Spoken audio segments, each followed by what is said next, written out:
We always got to wait for Facebook is the last. There we And go. you go by SA. Yes, I do. Yeah.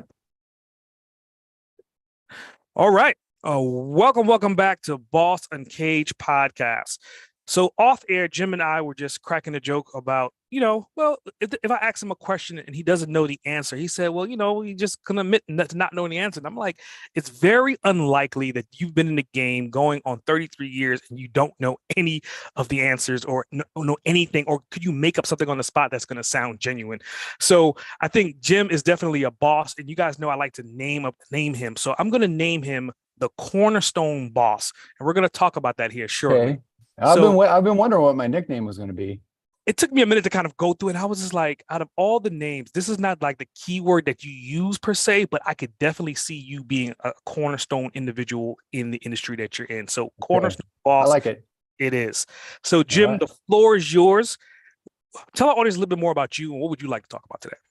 Okay. Well, I love talking about relevance. And I think part of the reason we connected was, I'd written a book, The Irrelevant Old Brand, and that's related to, what I've done for these 34 years. And, but as far as kind of how that all started, honestly, it's funny. I was talking to somebody else and there was a study done, on people who are content with their life choices and career wise. And one of the things they found is that when people are doing something that they did when they were between 5 and 10 years old, something they just naturally did because it was what they were passionate about, that they have a lot more better chance of success. And so I thought, well, what the heck was I doing when I was between 5 and 10 years old? When I was 6, my dad passed away from cancer, and so my mom raised us by herself.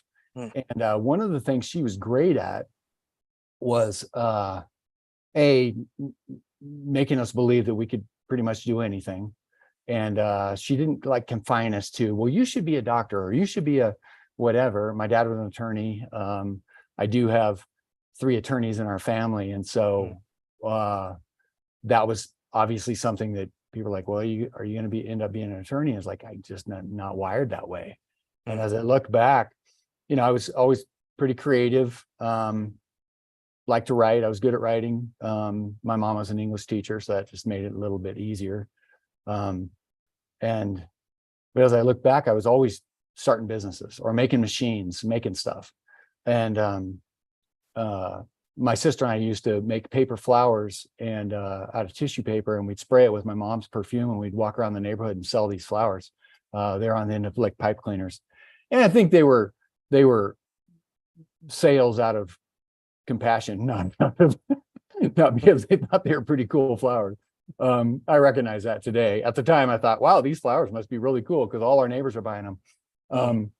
But we'd put on carnivals, magic shows, lemonade stands up the wazoo. I mean, we did all those classic things that kids try to do as they explore their entrepreneurial spirits.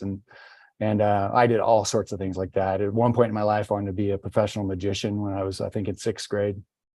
I know my mom was praying every night that that wouldn't be my career of choice. Not that there aren't some great professional magicians, but the majority of them have to have a side gig pretty much to make that work. But man, she encouraged it. So like any city we'd go into, the first thing I'd do when we get to the motel, I'd look up the yellow pages and see if there were any magic shops in town. She'd make sure I got over there and got to buy a trick with my hard-earned summer money that I'd make mowing or whatever. So that was, I really feel blessed because I had a mom who encouraged all that stuff. And there was never this point like, yeah, you don't want to do that. She was always like, whatever you think, pursue it. Because she knew in the end, anything that was sort of sketch, she would, she understood that I'd probably figure out that it was sketch too and wouldn't end up pursuing it, like being a professional magician. And I'm saying magician, not musician. So musician, that's cool. Magician, most of the time, not quite as cool. So anyway, yeah, I just did a lot of entrepreneurial things. When I was in junior high, I remember, you know what pop rocks are? It's a Yeah, candy that definitely. pops. Yeah. Don't drink them Well, with Coke. yeah. So they didn't sell those in my home state, Nebraska at the time, but they sold them in Colorado, and we visit Colorado sometimes. I'd buy a case of them, and I go back, unbeknownst to any of the administrators at the junior high, I was selling those out of my locker, just doubling the price on them, and Nice. that kind of stuff. I was just always looking for ways to make money and opportunities like that. I remember in grade school, my buddy's mom had this store down in their basement. I'm like, it was like third grade. I'm like, what's this store all about? And he goes, well, so my mom buys this stuff, and then she resells it. She sells it. She'll sell it. She'll buy it for like $1 and sell it for $2. And my mind was blown. I was like, what? You can buy stuff and then sell it for more? But it's creating value. It's where you create value. She was making money on the fact that she was able to find this stuff, and her buyers weren't able to find it. So she was able to capitalize on that. And I was just kind of blown away by that concept of added value. So when I got to college, I changed my major 3 or 4 times. I really wasn't sure what I wanted to do. One day in my junior year, I was in our college library, and to their credit, they had magazine subscriptions, to everything. And I saw Advertising Age magazine, and I grabbed it off the shelf and started reading through it. And I went, wow, this is it. This is what I was meant to do. I'm reading about, these ad headlines and copywriters and all that. And I'm thinking, I'm a copywriter. This is it. And so long story short, I ended up, starting my own agency when I was 26, I think. Yeah. And really didn't know what I was doing, but fortunately there was a couple of people that believed in me, a local bank, marketing director of a bank, and a local car dealer. Those are my first 2 clients. And as we got into that, we were doing a lot of the local, things in our hometown and in the area. And we got a first manufacturing company in the mid 90s. And, then all of a sudden we're putting ads in national publications, and we're going to trade shows around the country. And it was just a lot more interesting and exciting and fun. And I love manufacturing, just making stuff. I think I just have always been fascinated with that as well. And so then late 90s, we just made a decision. We're just going to work with manufacturers. And so we aren't going to work with banks or hospitals or kind of all the classic clients that a lot of agencies, marketing agencies, work with. We kind of walked away from that and just decided to work with manufacturers. And that's what we've done really since 1996, I think, 98, somewhere around there. Yeah. Wow, that's a testament to the comment I made earlier about, I don't think there's anything that you cannot answer, considering you've been in the game for 30 something years. But another key thing that you said, and I was sitting and I was keeping count, you mentioned your mom roughly close to about a dozen times in answering that question, which kind of goes to the dedication of your book. I want you to kind of talk about like how powerful it was for you to have a mom that kind of influenced you. And you even said in the book that she's your hero. So I want you to talk about that for a minute. Yeah, it makes all the difference, whether or not your parents believe in you or not. Now, I'm not saying a lot of people overcome that. In fact, maybe the majority of people overcome a bad childhood or a childhood where they don't have the support of their parents, or their parents are just trying to, push them down a course, a certain path. And I think that was the beauty of my mom, is she her dad was a country doctor, basically worked 24/7, was on call all the time, delivered, I think, like 3,000 babies in this little rural part of Nebraska. And so she saw him and how he worked, and how he would garden at night by the headlights of his old Buick, because that's the only time he had to do that. And I think it was that work ethic and that kind of, I can do anything. I mean, it might suck at times, but I can kind of do anything. She just definitely had that attitude, and really wasn't saying, it was kind of like, you don't say no to anything. You can decide against things and decide, I don't want to pursue that, but there's anything you can't do. I think realistically, I mean, I'm 6'7". I couldn't be a jockey. Just legit. So there are some things that you can't do physically sometimes or whatever. But she really overall kind of just opened the door saying, here's all the opportunities. And if there's something you're interested in, we'll pursue it together. And she did the same thing with I have 2 brothers and a sister. She did the same thing with all of us, just encouraged us. And that was the big thing, is just the encouragement at home is so key and crucial to whether or not somebody believes they can do something or not. Yeah. So, I mean, with that, I mean, obviously, I would have thought that because you have a big engineering state of mind, and you're highly creative, and you definitely have like the writing chops. But I would have thought you'd have went into engineering, but you majored in business administration and a minor with psychology. Yeah. How did you did your homework. Nice work. Yes. So I want to talk about like, how did you go from, I want to build things with Legos and build stuff, then get into business administration and psychology, and then end up in integrated marketing? Well, just to be clear on the engineering piece, I was definitely more of a starter than a finisher. So I'd get these crazy ideas for building a machine or whatever. And bottom line is, I just shove my sister inside the box and say, hey, do this. When mom comes down and puts the quarter in, just pull the cup out and fill it up with Kool-Aid. So I wasn't a erector set type engineer guy. I just was an idea guy. And as we know, ideas are a dime a dozen. Execution's everything. So the thing I could execute on was wordsmithing. That's one of the things, even to this day, I when I see a sentence put together wrong or the wrong use of some words, I'm not saying I'm like God's gift to it, but at the same time, it is something that I just sort of get anal retentive about wordsmithing. So that, I think, that's where it all played out, was just in my writing. As I write things, I become more of a perfectionist than I do in other areas of my life.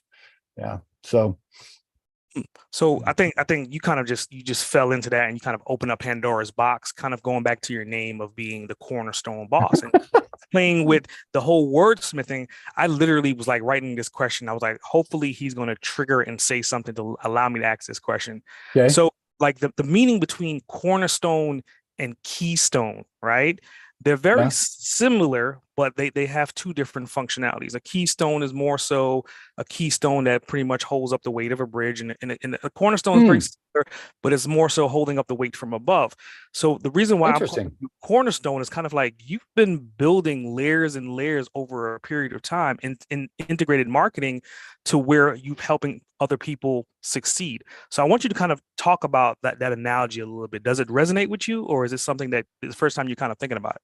Yeah, I mean, there's a reason we called our company Cornerstone. I mean, that was super intentional, and that was so Cornerstone Companies is kind of the umbrella of, we have Huebner Marketing, but we also have White Label IQ, which is a wholesaler of web development, apps, SaaS development, and we work with our team. We have a team of about 65 or 70 in India that I'm a partner in. And then, and we have our own SaaS platform, software as a service platform for marketing folks. And, but really it's all kind of driven from a foundational piece. And it's connected to my faith.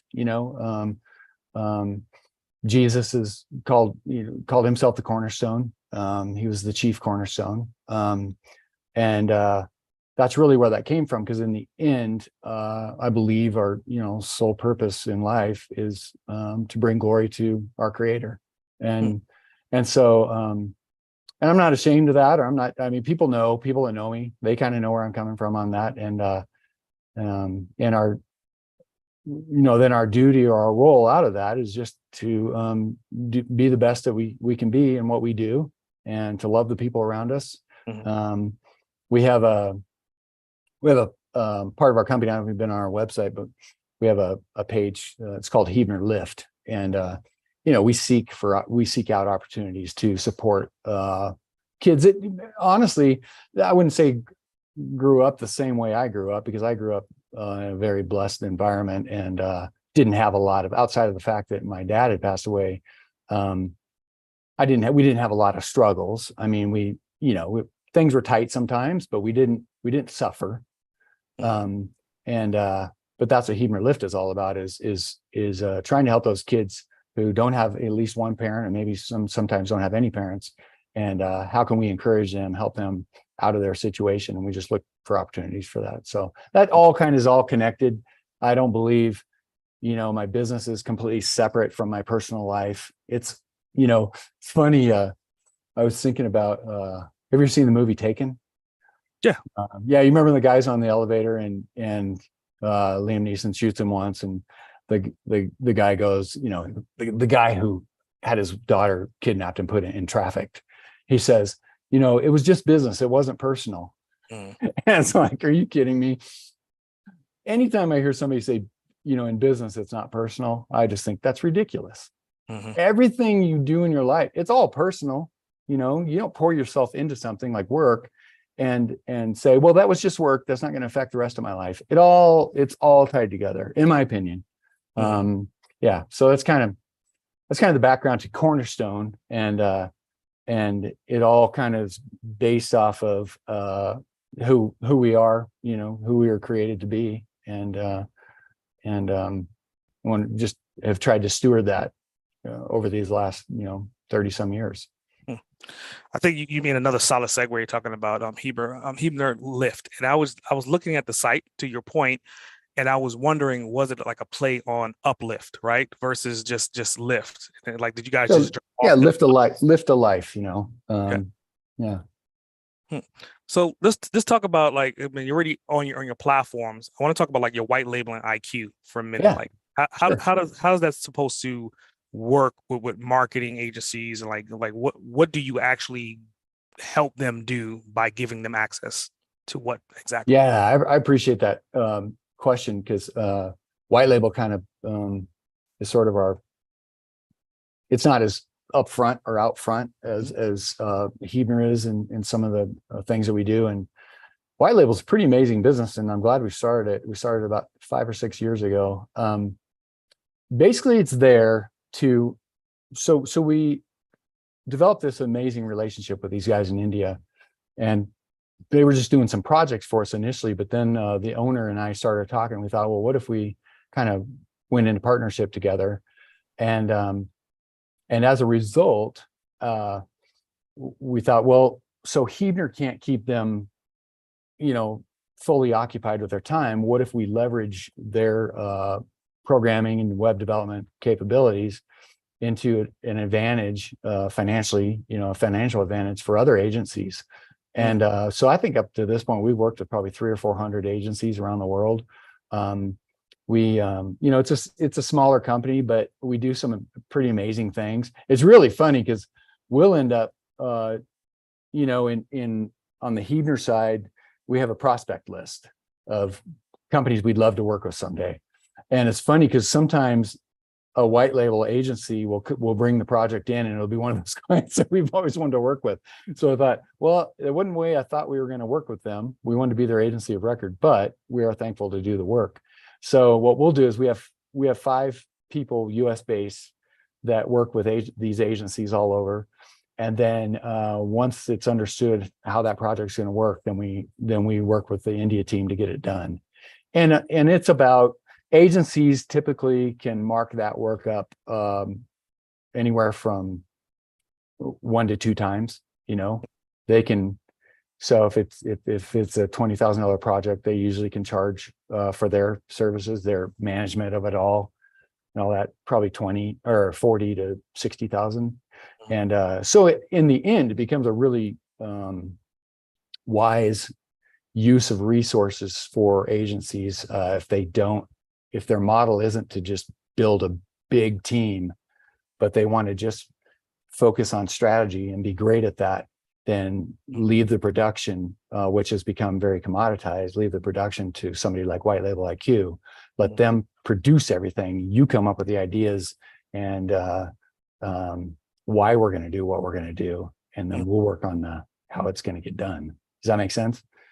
It does. So it kind of Yeah. leads me down to this path. I mean, obviously, in the agency world, whether you're talking about digital marketing, branding, graphic design, any agency, period, like the one-to-one client ratio is usually difficult enough trying to manage the interpretation of what the client wants and the needs and requirements, the time frame, the deadlines. So what you just depicted was like a 4-point strategy, right? You have the client of the agency that contacts you, who then leverages the partner group in India. Essentially, that's 3 different points of contact. So how do you guys manage that and keep the original client not only not knowing about the agency in India, Yeah. but how do you kind of get things done on a particular deadline and a Yeah. particular function to get that work across the board? That's great. We've had so many discussions about this internally. It's interesting. A lot of the agencies, I would say maybe even the majority of agencies, are completely transparent about the fact that they're hiring us to do the work, and they'll communicate that with their client. They're secure enough in their abilities as far as strategists and understanding what needs to be done and why it needs to be done, that they have no qualms about sharing with their clients that they're using White Label IQ to get the production done.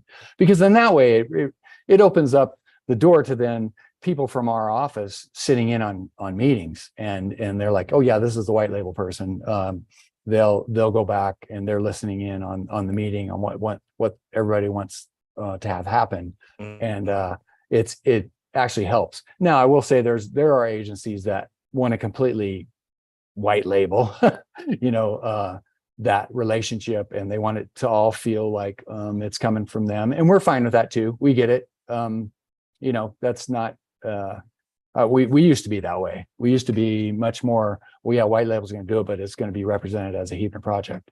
And we still do represent it as a Huebner project, but we'll just say, so they understand we own another company, and that White Label IQ specializes in these certain things, web dev, SaaS development, and apps. And so they understand that we're bringing in a specialist. And in some ways, it almost lifts the esteem of the agency, because they're like, we're not going to paint this false picture of like we're everything to everybody.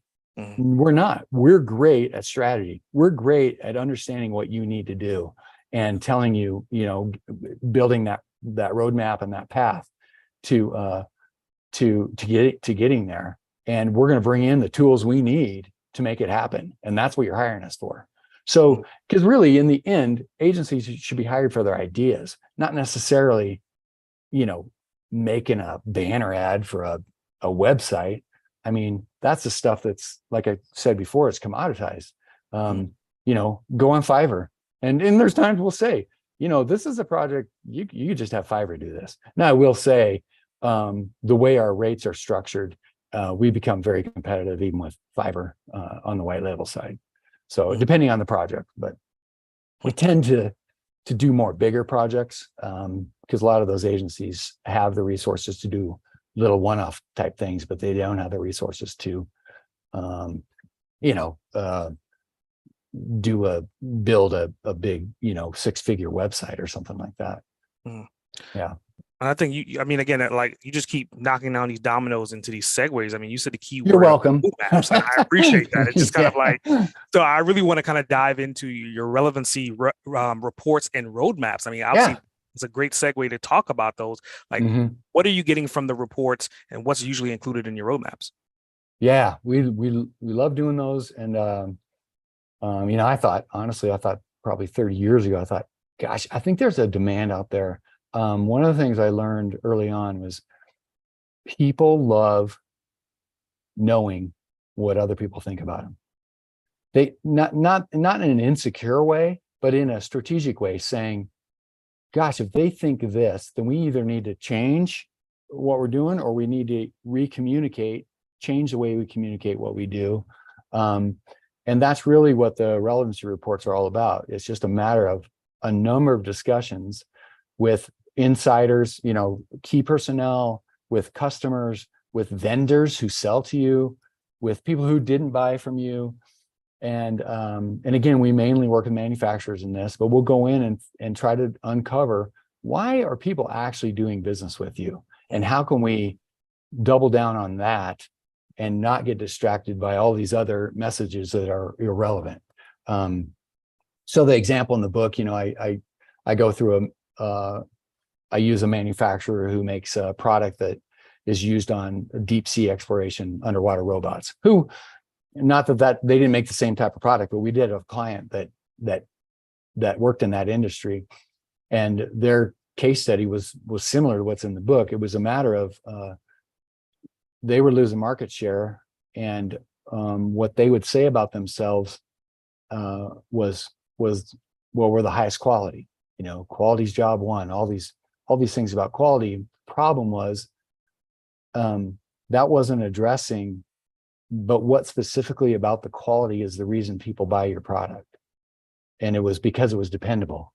So, and that came out of actually a real life interview I had with an engineer of this client who always bought their product.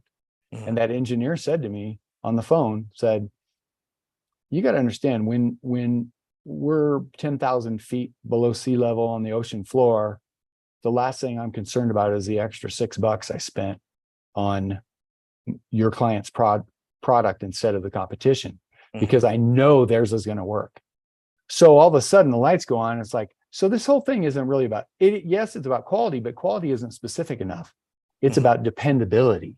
It's about the fact that it's not going to shut down when I need it to work at a critical time.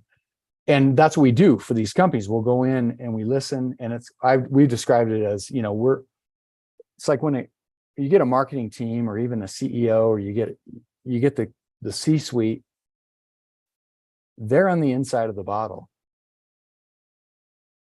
The world, the market is asking them to describe the outside of the bottle, and they can't do it. You have to have an outsider coming in, being able to say, okay, you think this about yourselves, but here's what the world thinks about you, or at least your world of your market or whatever.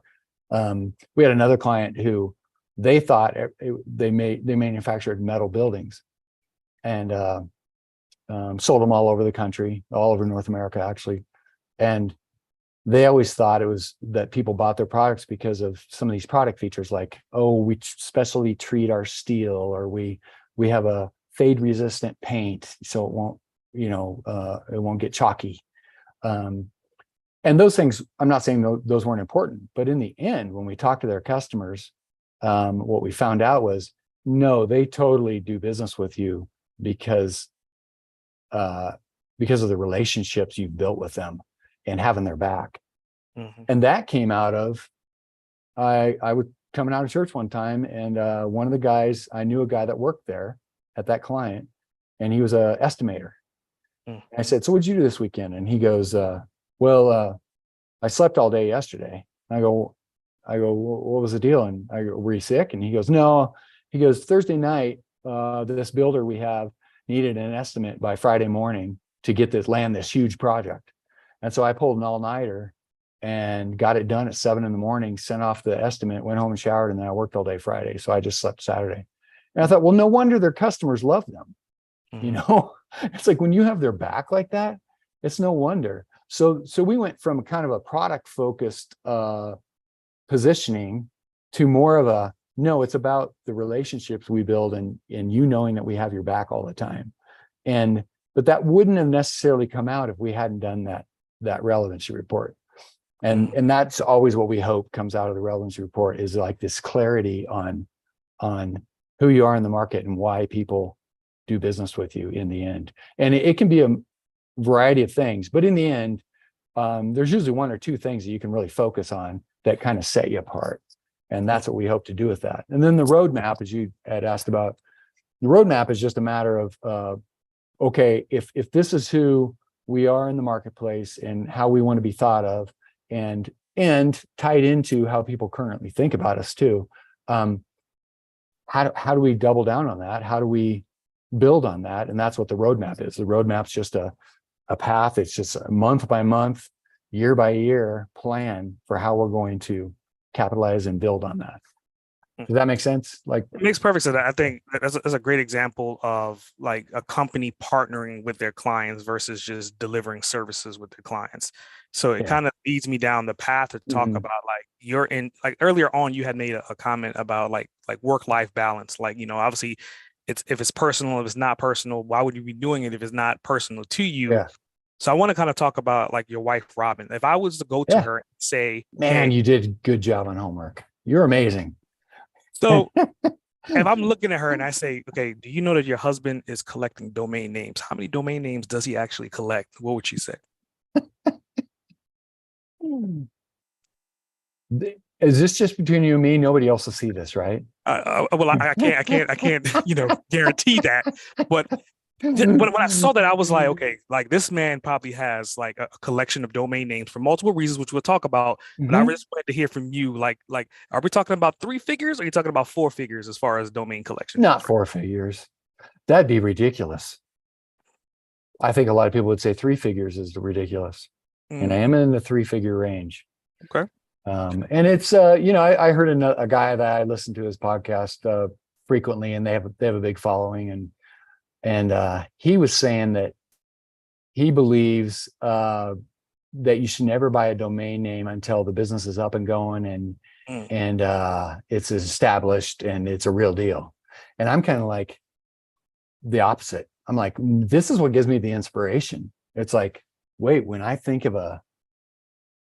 come up with a great domain name, it's like I can envision the whole business around it. And that's what I want to try to build.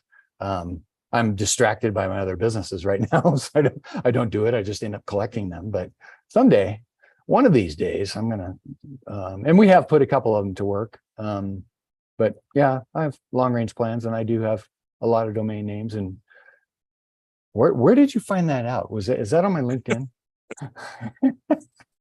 the beautiful thing about like onboarding forms is like everyone that I interview, they'll give me access to Instagram and all these different things. But what they don't realize is that I'm actually going to go through every single platform as far back as I possibly That's can. awesome. I really admire that because I don't know that everybody does that. I think a lot of people, they have the information, but they don't take the time to dig. And yeah, I admire that.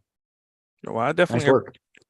Well, since we're on the digging, like just keep going Yeah. down that road. I mean, obviously earlier Okay. on you're talking about like your mom, she's being a hero, Yep. and you're a father of three and a grandfather of three as well. So I want you to kind of talk Four about now. We had another one four. in November. Yeah.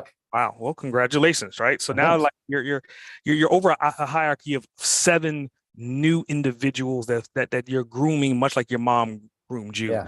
So I want you to kind of talk about like what are you instilling in your family for them to kind of carry on their own legacies or to build to be as successful as you are, if not even more successful down the road. Yeah. I think they will all be more successful. They're pretty amazing. Um, so I think a lot of, foundation is obviously our faith. That's something we've kind of instilled in them and that they are kind of following that same path. And that's been important. It's definitely a cornerstone. It's the rock for us Mm, that we can hang on to. Um, as far as they've seen the entrepreneurial, thing in our family forever. I mean, my great grandfather had his own pharmacy. mm, Um, his son was a doctor, was the country doctor I talked about. My dad had his own business. My other grandfather, my dad's dad, had a gas station through the Depression and a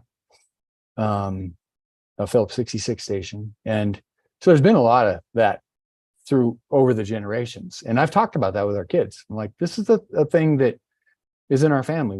We see opportunities and we take advantage of them.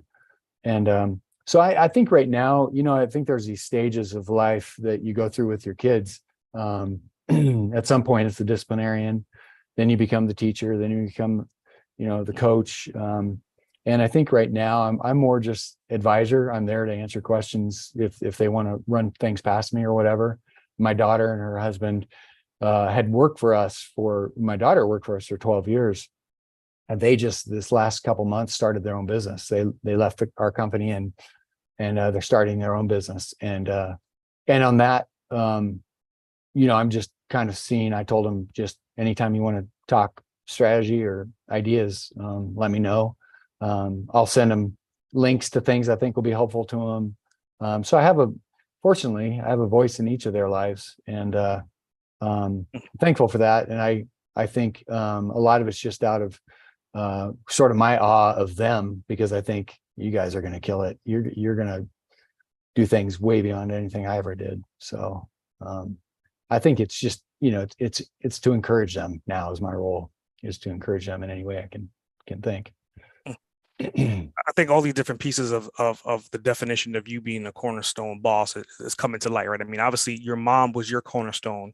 You're a cornerstone in the marketing and branding space, but you're also the cornerstone in your family, because you're helping your family understand the journey that you've been through. And even you dove into genealogy as well. So like they can really come to you and like ask you questions about ancestors, and you can kind of deliver that. So I want you to kind of to talk about like, what does that mean for you now, considering that, I've obviously branded you the cornerstone boss, but you are the literal representation of that. Like, what does that mean to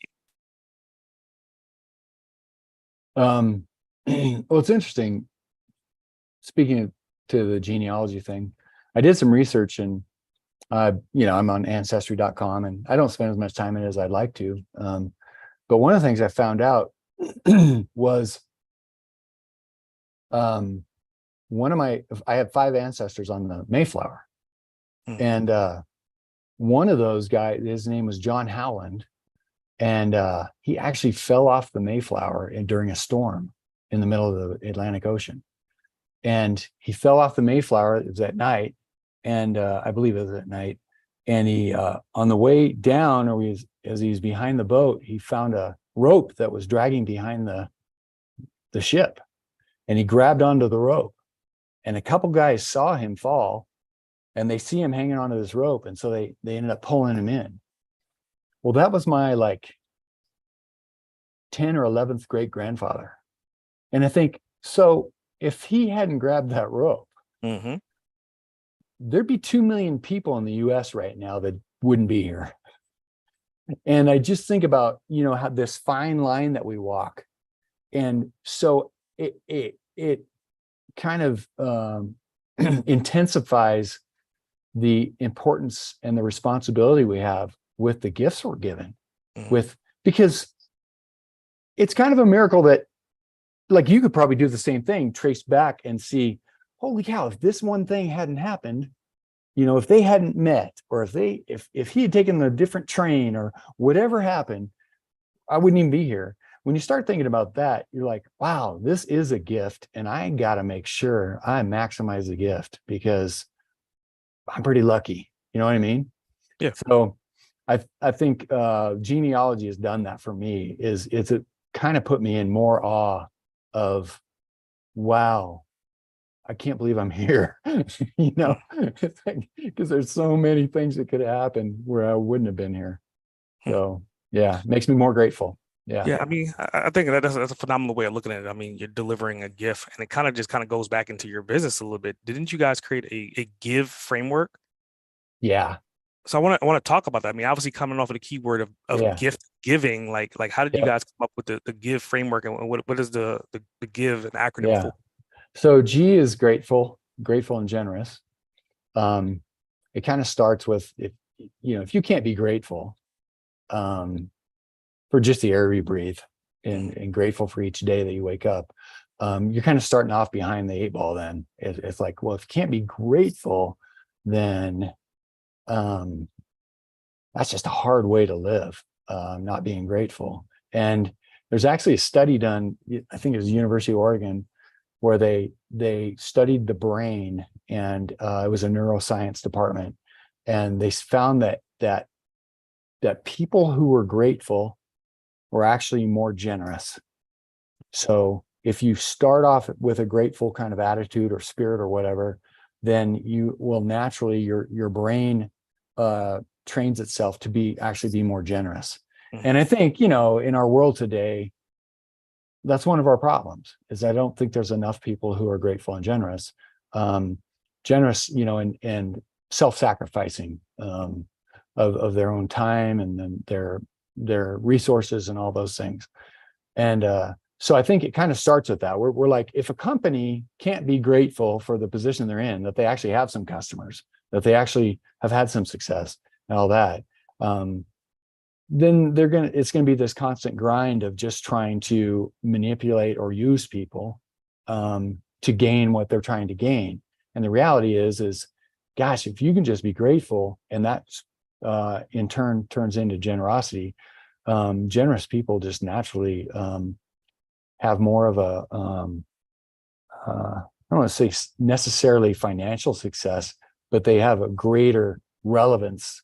They end up serving a greater, more relevant purpose in life. So it kind of starts there. I is inspired difference. And that is, you really do have to, and what we do with our clients, the two examples I gave you earlier, is we try to find what is that difference? What is that thing that's separating customers from never buying any of our clients' products to actually buying some of our clients' products? What is that thing? And it can be a number of things, but in the end, we have found that a positioning statement, for example, really focuses on one or two things. A positioning statement doesn't come out and say, we're everything to everybody, so you should buy us. No, it's, we're the safest, we're the highest tech, we're the slowest, we're the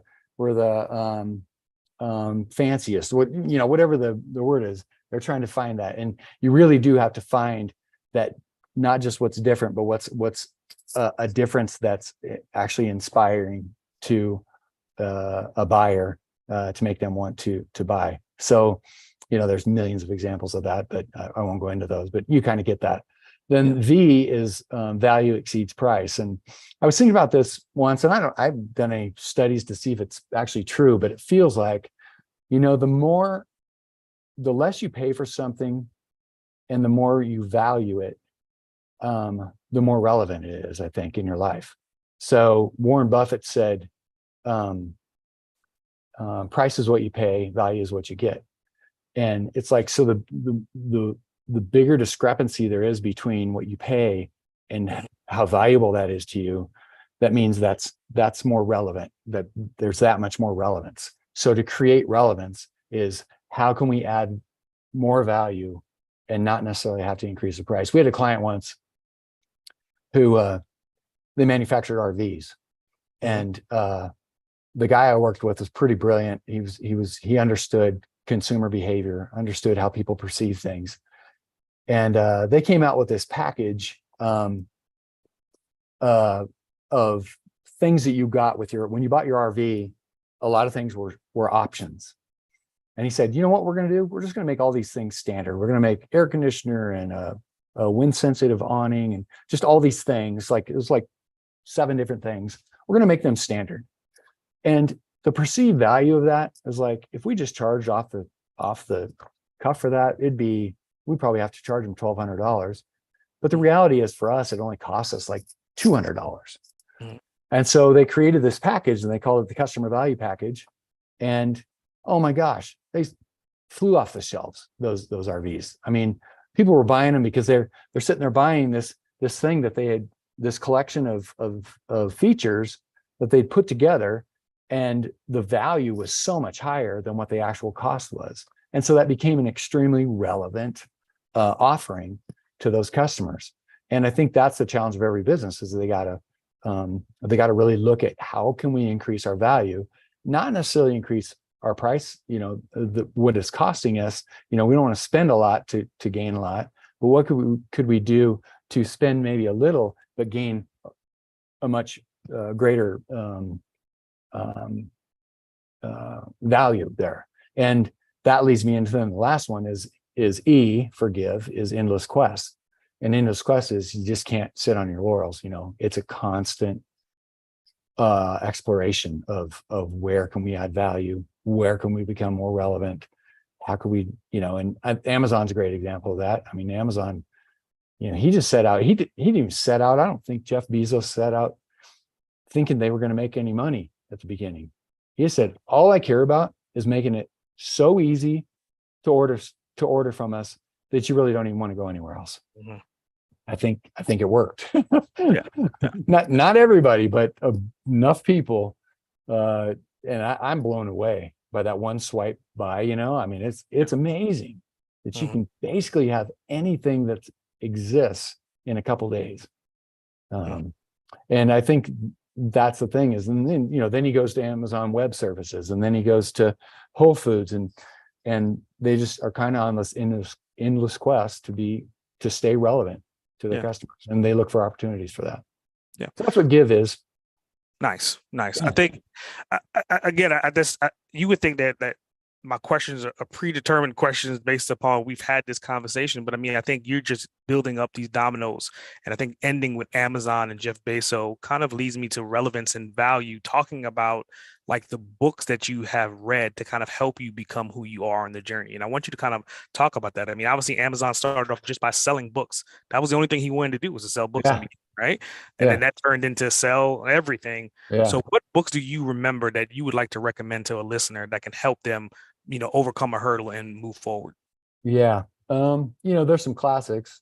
Ogilvy on advertising, if somebody's interested in advertising and marketing. There's so much kind of in those pages just about human behavior and how people respond to messages, and which all translates back to relevance. It's like somebody can be extremely relevant, but if they don't know how to communicate it, they may not be capitalizing on exactly how relevant they are to their customers. And that was the thing. That was the case in my book.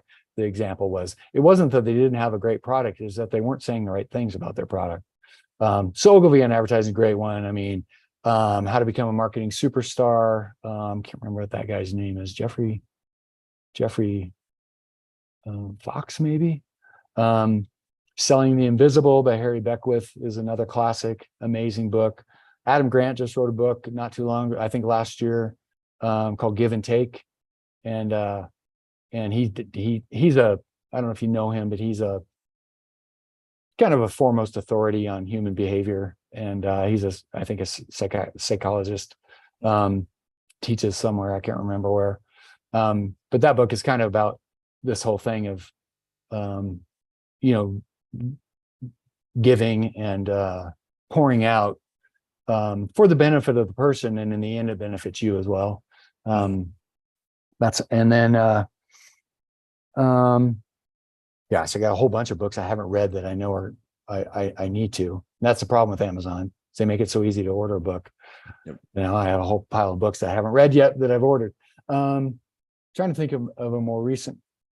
Give and Take I'm in the middle of.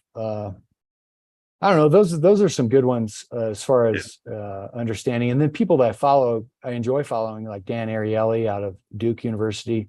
He's a behavioral economist. He talks a lot about value and the perception of value. Ron Baker and Ed Kless have a podcast called The Soul of Enterprise, and they talk a lot about creating value. And that's what I enjoy listening to, because I think it helps lead right into then how we consult with our clients, because really for them to be relevant, it's about creating more value to their customers. And how do you go about doing that? So I think the more we can think around that, the better we are at what we do. Yeah. Very cool. Very interesting. So, I mean, with that, right? I mean, obviously closing out with that key word of value again, and I want to kind of play into like your wordsmithing. Obviously part of your title of the book, there's quest in there, some of the sub information, there's fable in there, kind of going back to your psychology. I want you to kind of talk to an individual that's listening to this podcast right now. What words of wisdom would you have for them as they're stepping onto their quest and they're building and they're writing out their first fable of whatever their business is going to be? How can you give them some value to help them move forward? Yeah, I think number one, just being authentic, transparent, and not be afraid to, I think being afraid of not being perfect keeps a lot of people from doing bigger and greater things. And I think I had that, it's imposter syndrome. I don't know, familiar with that term, but that's one I've heard a lot the last few years. And I really had to examine myself where I felt like I, everybody has something to contribute because we all have unique experiences. And I think the reality is we fall for the lie that there's no value to what I think, or there's nothing that could help somebody. And the reality is I mean, I always felt like, well, if my book helps clarify for one person, one business owner, how they need to start thinking about their messaging and what they say about themselves and all that, then that's awesome, and it's not like I'm sitting there I call my book the New York Times worst seller, because it wasn't really the point of the whole thing was to change the world. It was to hopefully help explain what we do, but also get a CEO or two to think about, well, what are we saying about ourselves that's off maybe, and how can we find out what would be more accurate, and how can we create more value to be more relevant to our customers. So I think that all comes down to just being honest and not trying to write something that you think will sell. Write something that is true and that you've experienced and know works.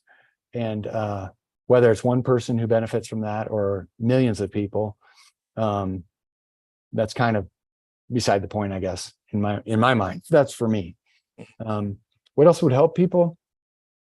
I think for me writing the book, I just had to get away. Like I couldn't just hop in for 2 hours and then be done. And everybody has a different style, but for me, I just had to focus, turn off everything, no internet, no phone, no nothing. And I just sat and wrote for, I think a couple of those days there, I wrote for 16 hours straight. Were you camping in the Rockies when you were doing that? We have a little place up in Estes Park, Colorado, and we rent it out, but in the winters it doesn't rent as much because we're not close to ski areas. So yeah, in February, it would have been a 2021, I think. Yeah, I just kind of went up there for 3 or 4 days and cranked out probably 80% of it. Yeah, that's the way to do it. Something like that. Yeah. So, I mean, with that, how does the listener get in contact with you? I mean, do you want to send them to your website, your social media platform? Where do you want to send them? LinkedIn is the easiest, I think. I look at LinkedIn every day. And the problem with email addresses, I've got multiple ones, and some of them I look at more often than others, but LinkedIn I look at every day, and I'm on there and I read the messages. So that's just linkedin.com/ I think it's and then it's just J.W. Huebner. Yeah. I would think you would have multiple different email addresses since you're collecting multiple different domains. I mean, they just kind of go together hand in hand. Right? I don't have hundreds of email addresses though. Fortunately, okay. I just have maybe dozens. Yeah. No. Very cool. Yeah. So this next question, I mean, obviously, like you've painted a hell of a picture. You've been in marketing for 33 years. And that's a long time to think about an answer for this question. But if you had an opportunity to go back in any point in your journey, whether when you was a basketball player in college, whether you were on the river fishing, playing the guitar, deciding to leave psychology and become a marketer, is there a time that you could think about that you would want to go back to and maybe just spend like 20 minutes with yourself and change to make things happen a lot faster if you could do it all over again? Wow. Where do I start? Yeah, that's I'm just trying to think, what would I tell? And I hear another podcaster ask, what would you tell your 20-year-old self? I think not to worry, to focus on being great. And honestly, this is something I've been encouraging my son with. He's a chiropractor, and he does a lot of physical therapy too, though. And he's got 39 5-star Google reviews. Like, he's amazing. People love him. And yet sometimes he'll have this self-doubt. And I'm just like, all you have to do is continue to focus on being great at what you do. And the money follows. Just be great at what you do. Be the best. And I mean, I know that's cliche and everything, but it is kind of the way it works, because, people want to buy from the ones that they don't have to question or have any doubts about. Well, the ones they don't have doubts about are the ones that everybody's saying, this is the best. And I said, just keep going, build those Google reviews, and the money will follow. Don't worry about the money, worry about just being great at what you're doing. And again, that sounds very cliche. Heard a lot of people say that over the years. I think after 34 years, I'm finally realizing, yeah, that is how it works. It's true. I can attest. Yeah. So, so that's, I think I tell myself, just focus on being great at what I'm doing. Don't get distracted by buying tons of domain names. No, I might still do that too, but primarily focus on just being great at what you're doing, and the rest will follow, I think. So what do you tell people? As far as, well, ask me the question. Like, yeah, 20-year-old self. What would you tell your 20-year-old self? I would tell my 20-year-old self to leverage assets. Don't try to do everything myself. Good. That's one way of me not ending up in the hospital in my late 30s, right? So yeah. Well, and I think that ties into how do you grow? You don't grow by doing everything yourself. Like, I remember the best hire I ever made was my first bookkeeper. I'm sitting there trying to do the books, and I mean, I got a C in accounting. I hated accounting. It didn't make sense to me. And I hire a bookkeeper. She's doing all that. I'm like, oh my gosh, now all I have to do is write, or all I have to do is go out and try to get clients. And so I hear you. It's like, I think that's the temptation is, well, I'll save money by doing it myself. It doesn't worry. It costs you. It'll cost you most of the time. Yeah. Well, I mean, since we're talking about that, let's flip the coin and talk about achievements. I mean, obviously in the past 33 years, you've had dozens of achievements, right? I mean, let's take it back 37 years. Like, you've been married for 37 years. That's an achievement by itself. So I want you to talk about, what is your most significant achievement to date? And we could take the marriage off the table, right? So you don't have to sleep on the couch if you don't say that one. Okay, that was going to be it. I think honestly, my greatest achievements are our kids, the kids that came out of our marriage. All three are just well adjusted to the world, and they're just thriving, and that's pretty exciting and fun to watch as a parent. On the business side, I think honestly, starting the agency Huebner was one thing. I think the fact that I started that we did the white label IQ when I was well into my 50s, that took some guts. I think. And I mean, I think it was smart. And so it didn't seem like it was a bad or dumb decision at the time. It seemed like the smart thing to do. But at the same time, a lot of people are like, yeah, I got to kind of start thinking about winding down instead of ramping up. But the crazy thing is, so I turned 60 last year, and it's like, I got 10 years worth of stuff I need to work on. I still want to do at least.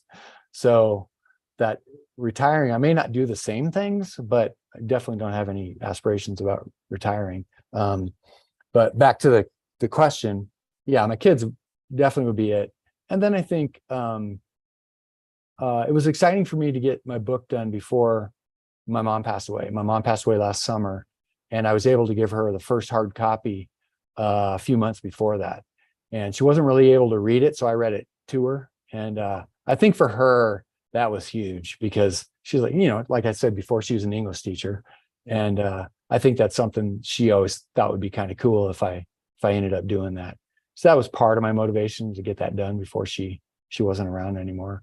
And so that was a great accomplishment too. Not that I think it's, like I said, it's a New York Times worst seller, and that's fine. But just the fact that I got it done, and we can use it in our business to help explain to potential customers what we do and how it works. It's been really valuable, and glad I did it. That and white label IQ, those two. Yeah. I think just keep steamrolling down that path, right? So let's say if you had an opportunity to spend 24 hours with anyone and that person could be someone that's dead from the past, alive today, somebody that you met or never met, who would you want to spend those 24 hours with, and why? Yeah. Um, yeah, so there's a lot of people. I mean, I'd love to be able to pick Jesus's brain on some of these issues that were that are controversial today. I'd like to pick his brain, definitely. That'd be number one. I mean, I'd love to talk to my dad. That's something that's always been there, because I was sick, so I don't really remember much about him, and he was super entrepreneurial, and that's somebody I would love to talk to. Um, uh, you know, I don't know, some of these people who've just done unbelievable things. Some of the martyrs who believe so much in what they, you know, believed in, that they're willing to die for it. Talk to some of them, that's like pretty incredible to have that depth of, um, belief and to believe that strongly that you're willing to die for something. Some of those be like the Apostle Paul. That'd be like super interesting talking to him. I think, it's just some of the past presidents and past influential business leaders. Mhm. Yeah, Peter Drucker would have been an interesting guy to interview. He's kind of the guru of the 20th century business person. Yeah, people like that. How about you? I've been asked that question a couple different times, and every time it's kind of based upon the mood I'm in at that point in Oh, time. that's true. Yeah. Yeah, it's really, I've answered that question with Einstein before. I've answered that Yeah. question with Jay-Z. I've answered that question with Elon. I've answered that question so many different, but again, I think it's just based upon where you are. I mean, for me right now, it's more and more I keep thinking about like being futuristic, and futurism is not necessarily about Elon. It's more so about like I would love to travel to the future Yeah. and see if we Interesting. actually achieve, and who would be that person. That's Yeah. the person I want to sit down with and talk about. Okay, obviously Elon may have started it, Jeff may have attempted it, but you actually achieved it. How did you do it? Considering that you're Yeah. not even born yet, that person's probably not Yeah. even alive yet. Yeah. No, I think, the thing I do appreciate is that Elon, as an example, has been so available for interviews that I Mhm. feel like you can kind of get inside his brain a little. Well, I mean, not inside his brain, but you can understand kind of where he's coming from on stuff, just because there's so many interviews out there Yeah, with him.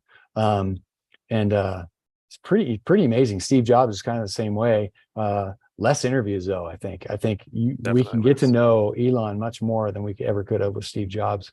But Steve Jobs, again, just the things that have been written about him and all that. I mean, I get their brilliance and understand, you know, um, it's not something I could probably even relate to. But it's funny, as you're thinking about the future, and I would love to get a glimpse of the future and see what's going on, in 100 years, how AI is going to end up affecting everything. So I've listened to a ton, and you probably have too, a ton of interviews on some of these futurists um, and predictions and all that. But I'm also interested in like that like that guy that fell off the Mayflower, John Howland. Mhm. Um, Man, I'd love to flash back to those days. I wouldn't want to be there like more than 24 hours. I don't know if I'd want to be there more than an hour, but it would be really interesting to just these people of history Mhm. to find out, what were you thinking at the time? Like, did you see all this going the way it's gone? Um, or were you just trying to get away from, persecution or whatever the reason they left was? Um, Love to pick, it'd be fun to pick their brains too. So I mean, yeah, it kind of plays into the sci-fi, about like the multiverse, and like if one thing happens and something else doesn't happen. And to your point that you made earlier in this conversation, yeah. technically speaking, if his hand had slipped off that rope, Yeah. we wouldn't be having this conversation right now. Isn't that crazy? Yeah, Isn't that, you should dig into you might be related to him too. I mean, it's amazing how many people are related to him. There were several presidents that were related to this guy. And yeah, it's crazy to think about the impact of these little, what we believe are little instances in life, decisions we make, or just things that happen to us. And really, in the end, when you can step back and see the big picture, how incredibly significant they are instead of insignificant. Yeah. Yeah. I mean, to your point, I've done some research on myself, and I got back my 23andMe, and come to find I'm like 22% like UK Irish, and like another 40% West African. So it's like this hybrid of kind of like I can see me being fighting Irish. I could definitely see me being Western African, but it's just kind of like, what would it have been like to like grow up, and like how did those two communities, considering the distance between them, how did they actually overlap or end up to where I'm in the US? Like, how did that even happen? Yeah, isn't that amazing? Yeah, it's crazy to think about. And I do think, for all the ills of our society and everything, and all the problems or things we're trying to tackle, this is an amazing place to live. I mean, you don't see a lot of people beating down the doors to get into other countries the way they do the US. Now, some of that could be misperceptions on their part, but I'm an example, growing up in a single parent family, and started, basically the business with nothing, but just opportunity. That's all there was, just opportunity, and it's turned out to the point where we're extremely grateful for what we have. Yeah. Well, I definitely appreciate you being on the show today, and I think you I loved it. Lived up to your name of being a Cornerstone boss through and through, every aspect and every turn of this conversation. In closing, do you have any closing remarks that you would like to leave the audience with? Not necessarily. I think, I think we covered it all. It's just a reminder, just, focus on being great at what you do, and try to do it in a way that nobody else is really doing it. And I think everything else follows that. Yeah. Great. Well, I definitely appreciate it. I mean, obviously, following you and talking about the future, I would love to see where things will go for you 20, 30, 40 years from now, considering like your vision of your descendants. What will they achieve? So I'm looking forward to that. Yeah, it'll be fun. Yeah. We definitely have an influence in our grandkids' lives. They live like 7 minutes from us. So that's been fun, and being able to have a voice there, and watching them grow and things. So, but yeah, it's going to be interesting. Yeah, it's going to be interesting to see how AI affects all of this, and in what areas it doesn't affect it. There'll be some things we're still people, and it won't affect us, but a lot of our life it's going to, and just how we deal with it and use it to the advantage for ourselves, but also for the advancement of a better world. That's what I'm super interested in watching. So would you say, that I got one last question for you? Have you used AI to figure out what domain names you're going to purchase next? You know what? I actually did a search once when I was trying to come up with one. I don't know if they're at the point yet where AI is going in and saying, outside of me physically going in and typing in a potential domain name, I don't know if it'll sit there and tell me, oh, that domain name's already taken. I mean, that's just around the corner, though. Got to believe by the end of this year, there'll be an app that you can use that you'll just say, hey, I want a good domain name for, whatever. Yeah. And it'll give you a whole list of ones that are available. So, but yeah, well, did that answer the question? What was your question? No, I think it definitely answered. I mean, I just want to know if you have leveraged AI at all in the sense of saying, hey, AI, creating a prompt to say, I'm looking to buy 10 domain names in this area of expertise, generate 10 domain names that you think I should purchase. Yeah. Again, okay. Yeah. So I'm not aware of an app yet that is, maybe that's an idea for us. I'm not aware of an app that will actually determine if it's already purchased or not. It'll come up with a bunch of names. I know it would do that, but whether or not those would be vetted against, if they're available or not, I'm not sure if that app has been developed yet. Well, I mean, on that note, I think closing out the episode, just thinking about the future and thinking about technology, and I think everything that you're doing is definitely a streamlined process to integrated marketing, and just for people to really understand what the definition of that is and how you guys have been leveraging it, and like you didn't strip it down, like you've kind of harnessed it to target a particular audience, and I think it's a wonderful job that you guys done for the past 33 years. Well, thanks. I appreciate that. Yeah, we're trying to do our best. Be the best. Yep. Great. Yeah. With that, S.A. Grant,